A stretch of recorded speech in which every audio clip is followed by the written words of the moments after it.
Yo, what up? This is Anthony Danza. Come check out my exclusive interview on PALMCAST. Yeah. My taste was Memorex, vitamins was Flintstones. Parents was at work, they was trying to bring the ends home. Tecmo Bowl, trying to get him in the end zone. Trying to get this kickoff to this $1 million friend zone. Palm Tree. What's good, Palm Tree? What's good, bro?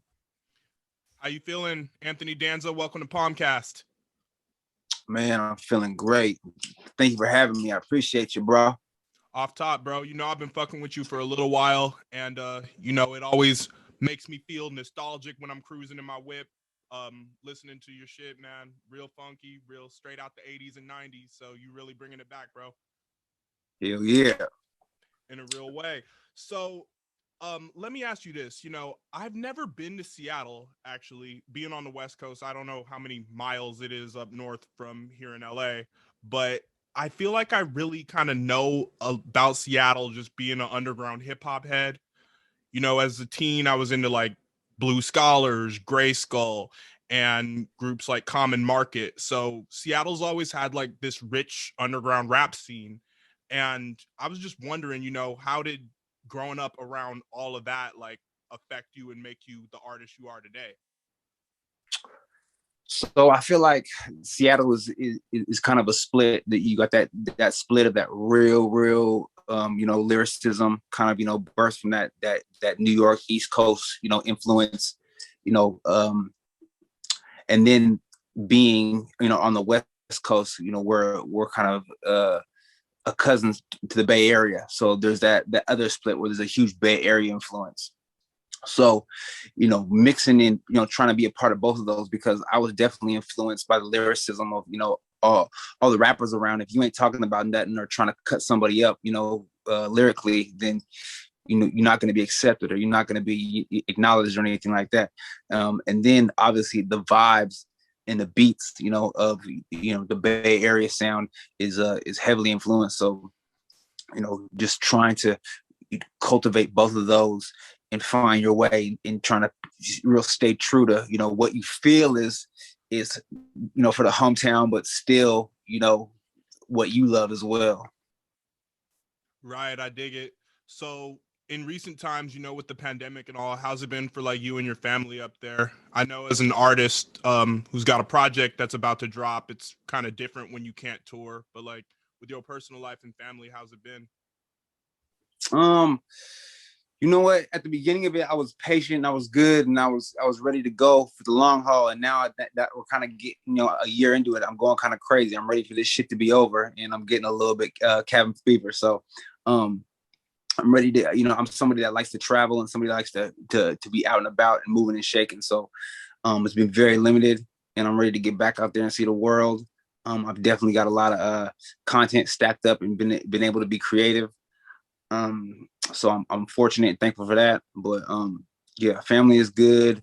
We just try not to go crazy, from not being able to move and shake around and see people. You gotta see people, man. That's a part of our sanity. You gotta mix and mingle with each other. Yeah, I agree, man. Humans are social creatures, and it's just kind of trips me out like how we've been able to adapt to all this Zoom and virtual classrooms and shit. I know you got a son, so I know that's, something you got to deal with being at home. And just I also understand you opened a donut shop like right before the pandemic started. So Yeah, you own it, Palm Tree. I did.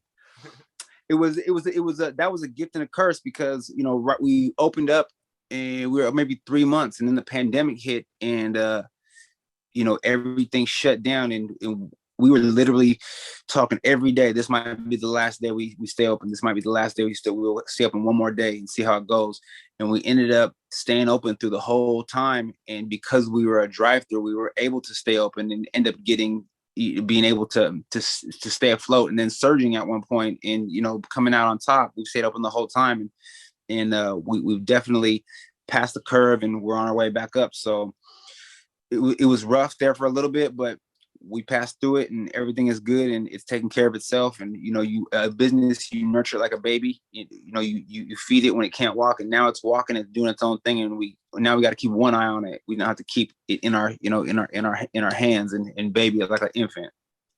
yeah, man, mad props, because you're part of two businesses, music and the restaurant business that are really changing in, light of the pandemic. So, I understand how difficult it's been, but like, it sounds like you pretty much weathered the storm first, fortunately. Yeah, so far so good. I definitely don't want to jinx it. We ain't out of this yet, but I think we're seeing the light at the end of the tunnel. So hopefully we get out of here and get back to normal and get this money thrown around. There we go. Okay, so one of the first things when I'm like really listening to your lyrics, when I watched the live performance you did of that song, like you talk about, it was hard growing up. Tell me about your upbringing, man. I know you were born in Oregon, but Seattle's really what you're repping. So what was AD like as a kid? The song you talking about Changes? Changes, my bad. Yeah. So that song, yeah, I was born here in King County. I'm originally from Seattle, and I grew up in Oregon. My mom and dad had me when they were real young. They were kind of, they kind of had to get out of the city so they could, shake what was going on for them. And we moved to a small town in Oregon, and I lived in a really small community. It felt like TV almost, like I could walk down the street and walk in, my friend's house, without knocking on the door, for the most part, things like that. And so, writing those records, I'm pulling all real things out and being nostalgic. And, my parents are both high school dropouts. We didn't know, I wouldn't call us poor or anything like that, but, just growing up and understanding like where we fit in the scheme of things, as far as people that have it and don't have it, we are definitely on the lower level, things, and just understanding how the game works and how the system works, just fighting against that and understanding that when you don't come from a lot, but you don't need much and you lean on each other, is that perspective is everything. So sticking together like the noodles and that ramen, is just like, even if you don't have a lot, as long as you have each other, that's all you need. Absolutely. Can I ask, like, what ethnicity are you? So I'm a bunch. I'm a big mix, but Filipino. I got a lot of percentage of Filipino, Hawaiian, French. I got some Spanish in me, German. So I'm a big mix of a whole bunch of things. And you global. I wonder what Thanksgiving's like at your house. I'm more identified and connected to my Filipino side. So growing up, there was a lot of Filipino traditional foods and things like that. Like so adobo? Come on now. Double, pancit, lumpia, all that. There we go. For sure, man. So people say like Seattle got that, 90s vibe, maybe because of like Nirvana and Kurt Cobain. Is it really, do you get like a grunge aesthetic when you're up there too? I don't feel like that, that we got the grunge aesthetic. I think it was, it's a big brand that we share and that we live off and that we're proud of. But I don't feel that anymore. It's almost like internet culture runs everything in every city now. Whatever you're feeling like that comes through, your Instagram or whatever you're on every day. That's kind of what you're feeling around the city right now. Yeah, that is a good point. Internet culture runs everything. Right. Sheesh. Okay. So with all the old school music that you sample and you produce most of your own beats, I understand, right? Yeah, the majority of my catalog, I produced everything. I'm starting to move towards, outwards production. I got some new producers in my camp now, and I'm being able to focus on more other things. But I'm definitely involved in everything I do creatively. So, do you collect a lot of records? I'm not a huge collector.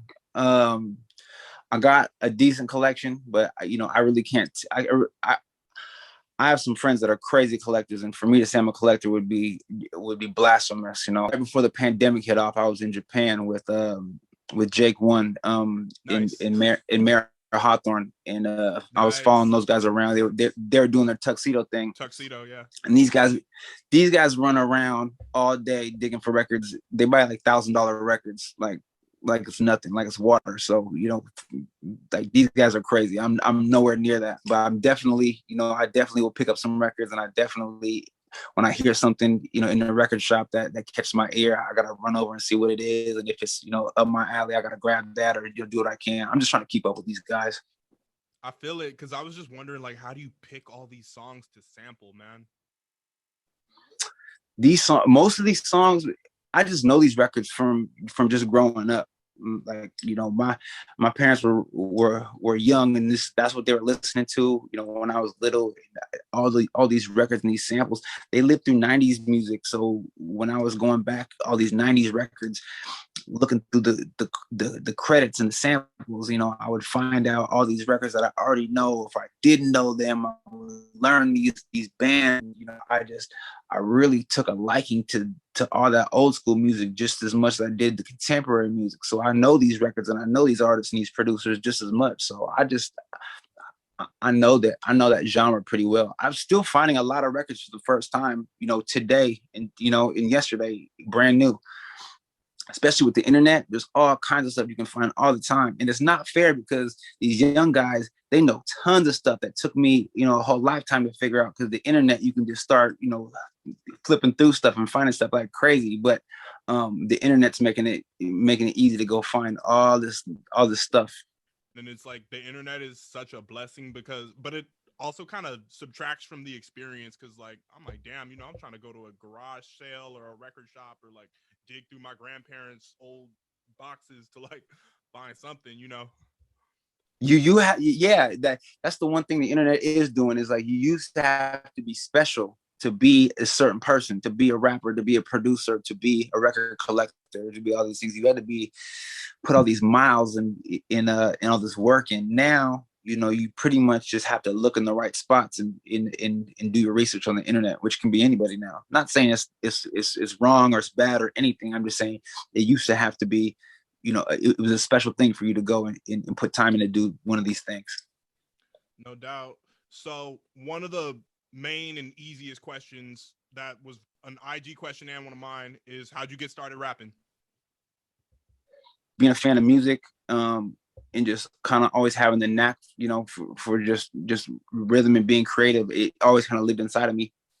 And then I met my mentor. His name's Cody Johnson. He was the son of the bass player Lewis Johnson. And if you don't know who that is, Lewis Johnson is the bass player of the group the Brothers Johnson, which was Quincy Jones's kind of like, you know, that was their right hand man when it come to playing bass and writing songs and stuff like that. So he played the bass line for Thriller or Michael McDonald. I keep forgetting. He's probably, you know, heralded as one of the greatest bassists of all time. His first son was my friend growing up, you know, and he was a producer and a crazy producer. And he was the first person that I ever saw doing music live in the flesh that made me believe like, oh, this is something that I could do. And I started rapping with him, you know, kind of like almost like high school band type, you know, like getting busy like that. So high school, okay, that's when you first started spitting and like recording your stuff. Do you remember like what was that first like time recording, and then when did you decide to take it seriously? Yeah, the first time we recorded it was like on a little tape, and I brought it to school, and I thought I thought I was the shit. Or I thought it was the shit. I was so excited about it. I'm just a huge music nerd and a music fan. So when we had a song, and you know, I was really big into like G-funk music, anything Death Row, you know, like that was like my favorite stuff. So we were on a beat that was made from scratch that sounded like that. In my opinion, it was just as good. So, you know, for us to make something from scratch like that, you know, I was on cloud nine. As soon as I started getting on the mic, I knew that it was something that I wanted to keep tugging at and figuring out. And it's been on my brain and in my intention ever since that first time. I just love creating, so it's stuck with me and it's been a part of me since. Absolutely. To, you know, fathom that, you know, just a kid from the Northwest, and you were able to get your buzz up to the point where you're working with like late great Nipsey Hussle, Big K.R.I.T, Larry June, and Jay Worhty. I was kind of wondering, rather than asking what's the vibe like with all these people individually, like what makes these guys gravitate to you?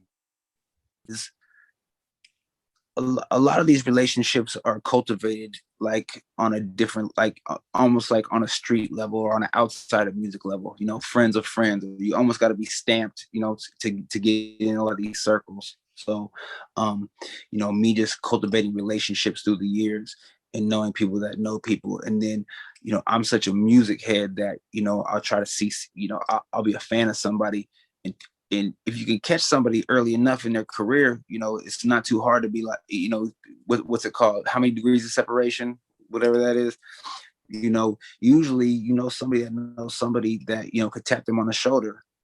And once you start, building a catalog of, whatever your sound is, you start staying consistent. I think people can recognize that easily. And then, they're apt to being like, okay, yeah, I see what you're doing, and I'll mess with that. So, I think it's me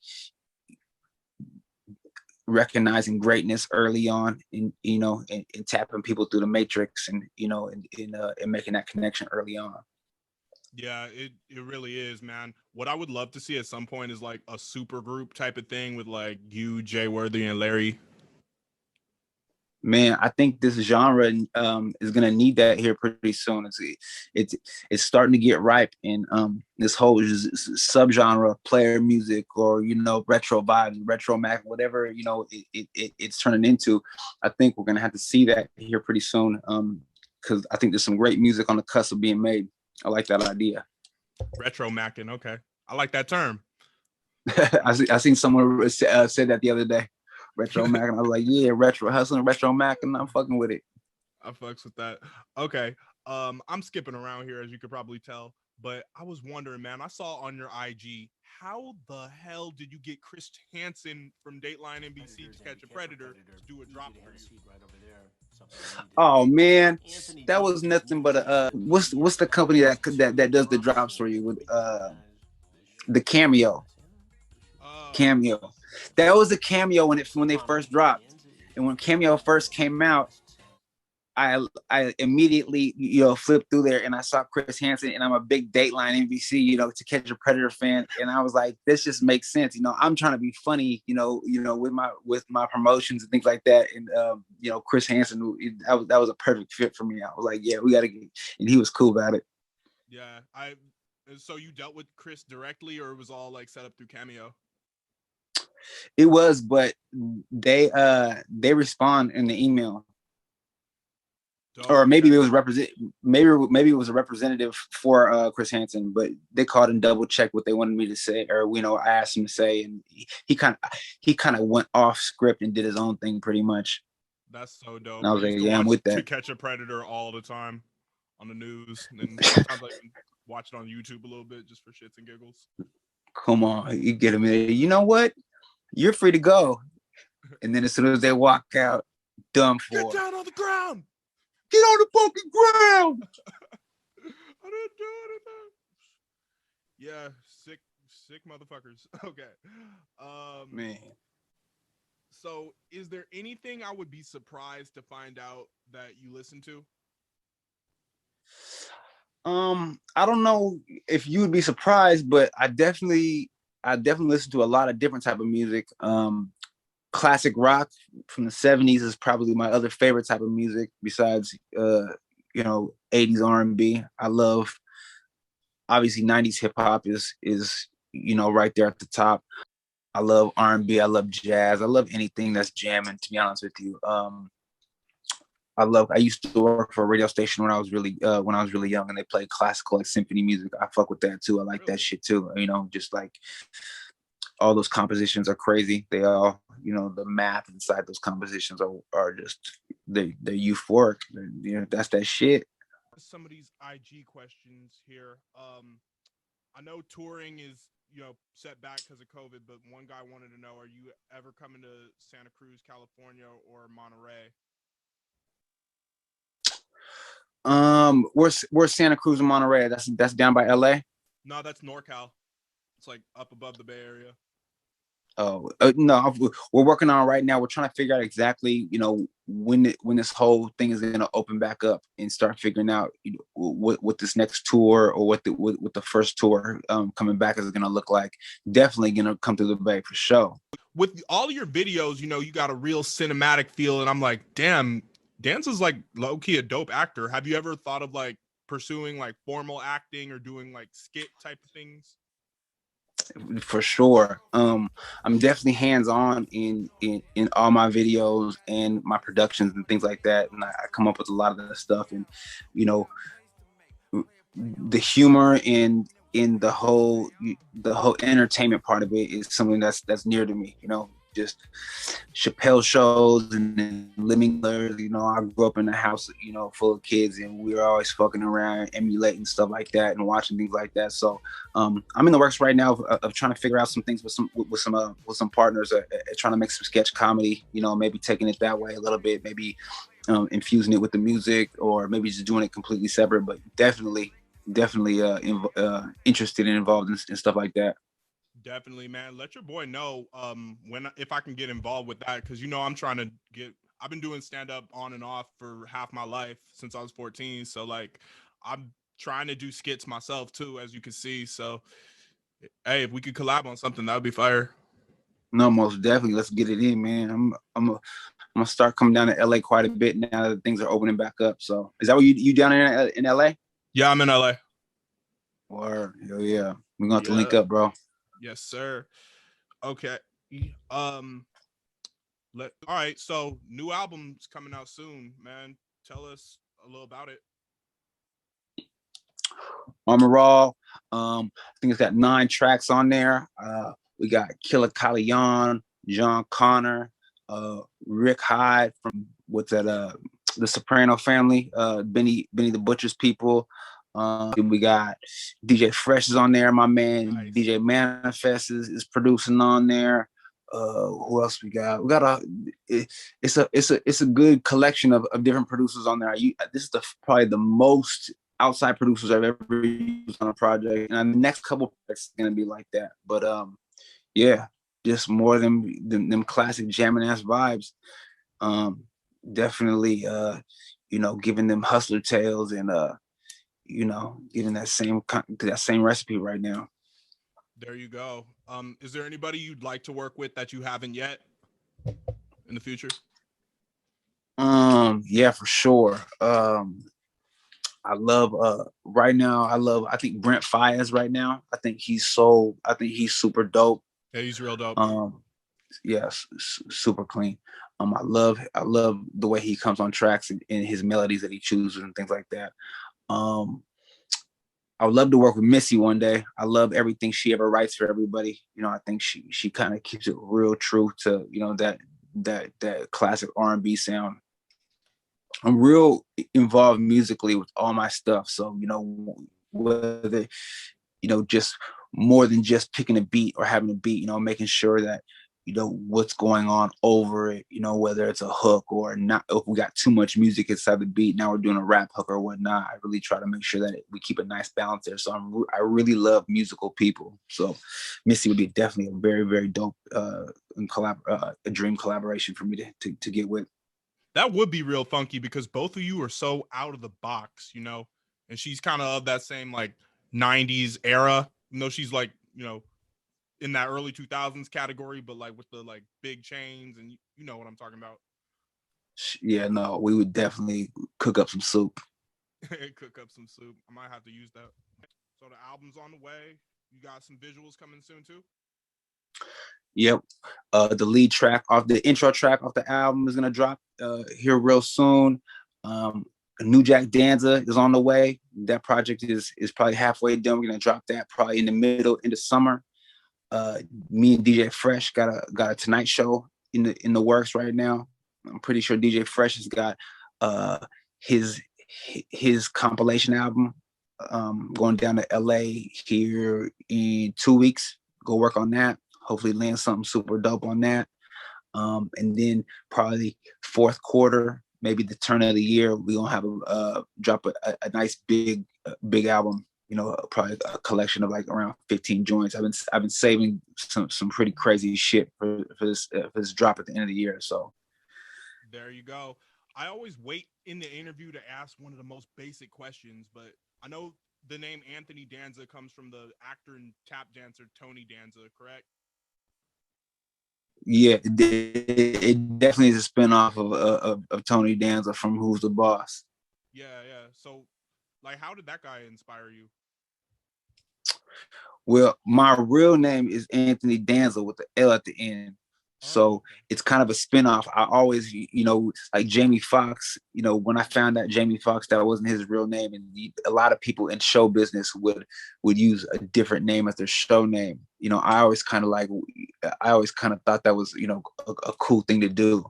And I was always kind of, what do you call it? I just kind of looked up to like kind of show business type of culture and things like that. So I was kind of wanted to, to have a show business thing. So I just kind of do a small spin off of that because my name was already close to that. So I ran with that. And so, yeah, Anthony Danza kind of fit with the whole 80s theme and, we rock like that. That's hard. Yeah, I feel that showbiz culture. No doubt. Okay. All right. Well, AD, anything else you want the people to know about you? Why should people care about Anthony Danza? Man, if you connect with the music, that's it, man. If you feel that you find truth inside my music and you connect with it, that's who I'm talking to, because my music is definitely, is definitely real. And I play a lot of jokes and and I'm funny online and this and that, but my music is definitely is where my authenticity lies.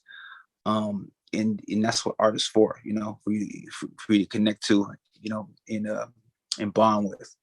So, and I'm just gonna let the people know that we're gonna keep going hard and we're gonna keep dropping and giving a lot of music. I want my fans to be proud. I treat my fans, like my own. I'm gonna give them the best when it comes to features and production and all those things. So I'm fighting for my fans. So as we keep going and keep moving through this journey, just know that I'm gonna always give them my best. If you rocking with me, you gonna get the best from me. Fighting for your fans. I like that for sure.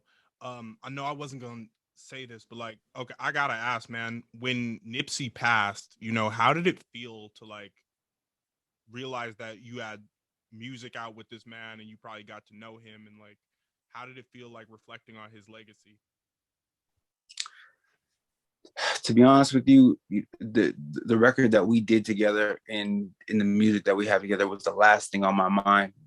Because when he passed, it was that was a hard thing because I definitely looked up to Nipsey. He was the Tupac of our generation, and I know that he was headed for so much more, and for him to get cut off the way he did, right at the cusp of of what he was getting ready to do. He put so much work in. As an independent artist, I've been grinding for years, and a lot of us are. You don't see or don't recognize a lot of our work or any of the greatness until the third quarter, fourth quarter, of these careers.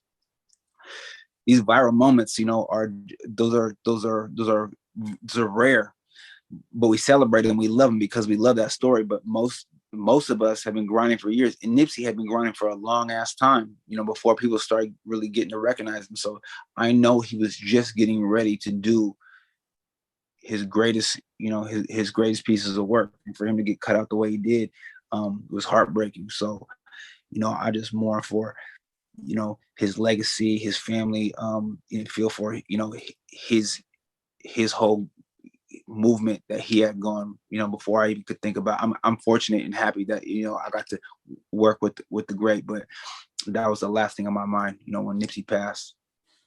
Really? Yeah.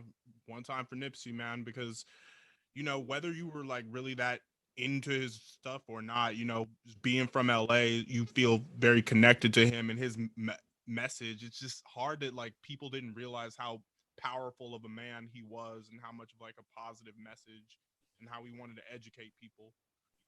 People didn't really realize that until he passed. There's a lot of people that look for, mentorship out in this world. They don't have it at home, and they look for it, in the music that we listen to, or through internet culture, or whatever, wherever you can get it, right?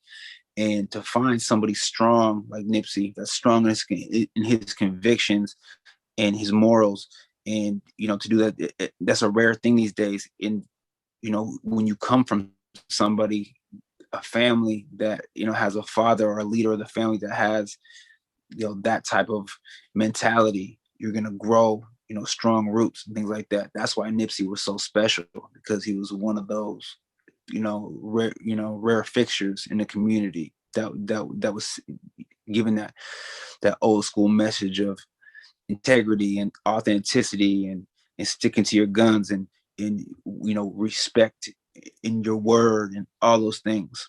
So, we don't have a lot of those anymore. So losing that shit hurt. Yeah, it did, man. I think, it's up to us as artists and creatives to like just keep that torch going of, like you said, authenticity and being a man of your word. Straight up. Definitely. One more thing about another artist you've done a couple collabs with, Tory Lanez. Obviously, because there's the shooting at Meg scandal or allegations.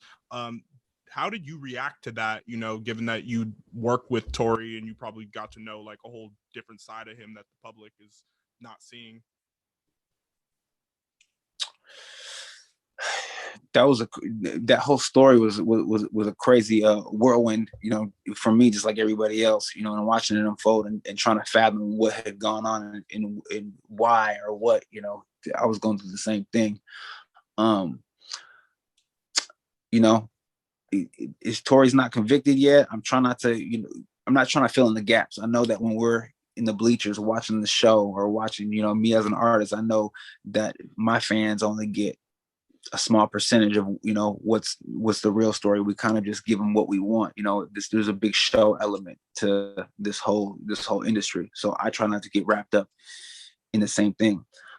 So I try to really not take sides and not fill in the gaps of what was going on, but I still just me as a detective, I'm not making sense of what the fuck's going on, so I'm like missing shit. But I can say this though, when me and Tory worked and he came to my city, this motherfucker is, a talented, creative, crazy being. He knocks shit down, and he with this rap shit and this music shit, he's a talented motherfucker. So he'll always have that regardless of what happens. There you go. I feel it. And like, I'm not trying to put you on the spot or make you say anything that, you shouldn't say or don't feel like saying, but yeah, we'll sit back and see. And you are absolutely right. You gotta like kind of take the kid gloves approach when we're watching in the bleachers. Man, yeah, everything is alleged. I can't even speak on anything that I don't know. So you know what I'm saying, that's not my place. I hope he didn't do what they say he did, and if he did, we'll talk about that then. No doubt. You as an old school car guy, you spit about like big bodies and whatnot. What's your dream car, or what's that whip in your collection that you're like the most proud of? Oh, man, that's such a hard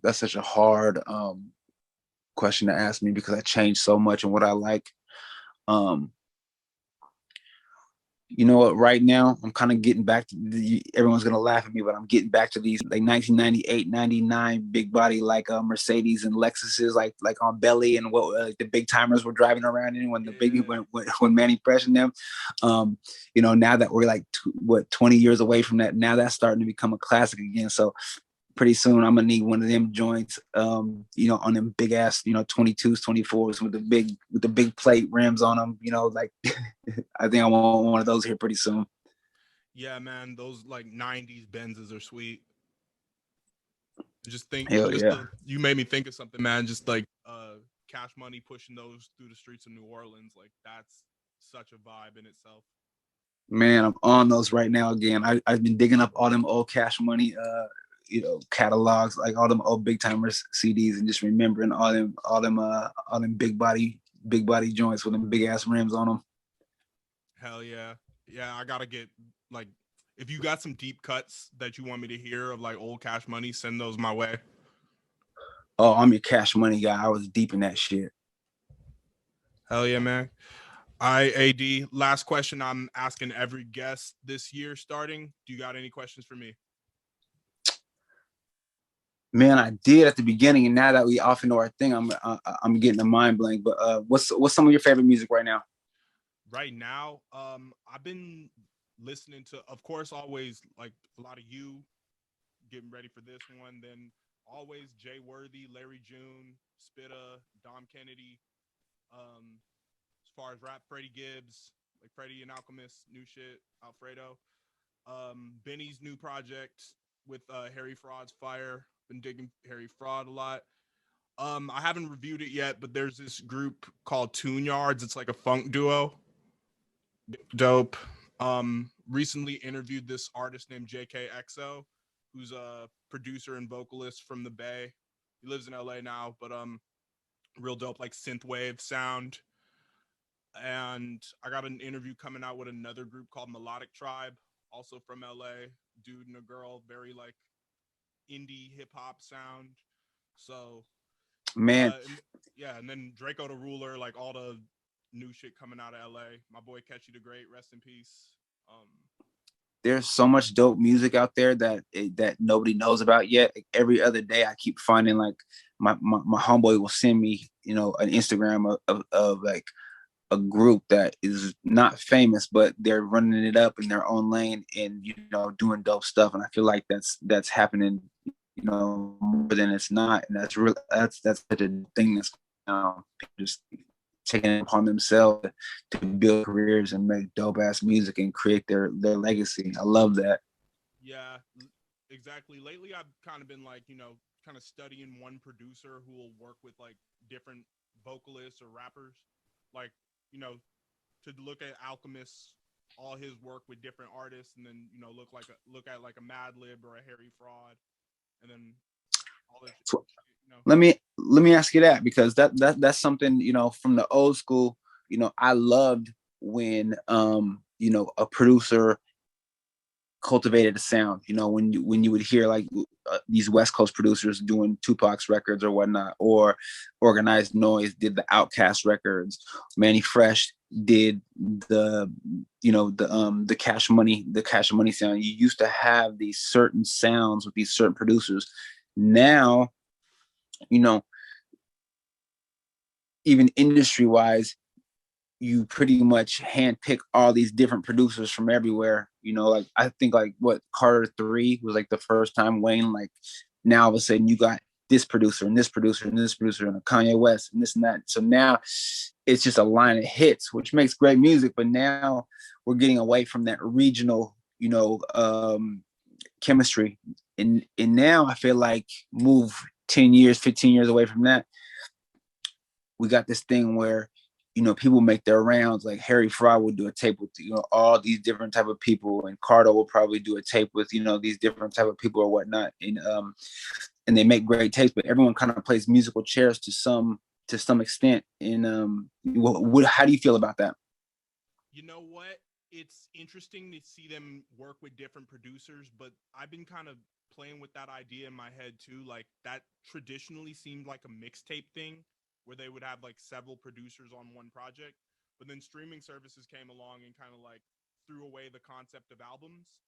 But it's a little more cohesive for me as the listener to see like, okay, let's say if you just did a project with just Jake One or just like Sean House or just you producing all of it, that makes a little more sense and it's a little easier to follow. Like, okay, this is what his sounds like just with this one producer. Gotcha. You dig? Are you a big album guy, or do you kind of bop around when you listen to stuff? Depends on the day, man. I do like to listen to albums, but I always like find like a handful of cuts on there that I'll just add to a playlist or just like return to just those several songs. It really just depends, man, because like I'm all over the place, but like I do like to like study a artist like by their albums, Got you. Right. I'm still a big album, collection person. I want my songs to live in a collection, and I'm either telling a story or I'm giving you certain types of vibes in this collection, and they all kind of go together. Even if the production isn't from the same person, I kind of match them together for a purpose, almost like a fashion collection or something like that. Like this is as me being the designer. This is what I wanted you to listen to together and whatnot.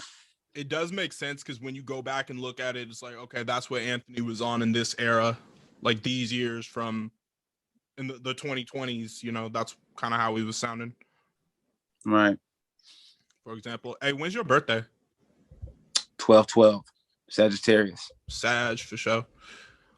Sag and Libra is always like, when we chop it up, it's like this atmosphere of like things in common, you know? We got a good vibe. What's that called? Our astrology? Yeah, you know. I'm just like surface level into it. True, it's not 100% true. Or no shit. You know what? I think like if you take that energy and you want to believe in it and you want to use that energy, then it works. You know, whatever it is. I'm not big into that, but if that's what it is, and fuck it, let's use it and rock with the wave. Exactly, bro. Let's use it. All right, AD. Well, thank you so much for stopping by PALMCAST. Everybody, check out Anthony Danza's new project on the way. Make sure you tap in with him on social media, showing it on screen right now. Everybody, my name is Dylan. You can check us out at prettyawesomelitmusic.com, youtube.com/PalmOfficial, Twitter, Dylan is Palm. Everybody hit me up on Instagram too. And yeah, Anthony Danza, it's a pleasure, man. Been trying to get you on here for a minute, so come on, y'all. Anthony Danza, come fuck with me on my IG, Anthony Danza _ Go get that new Armorall. Got all kind of hot shit coming. Salute. I love y'all. 100. All right, much love, Palm Tree. You have a good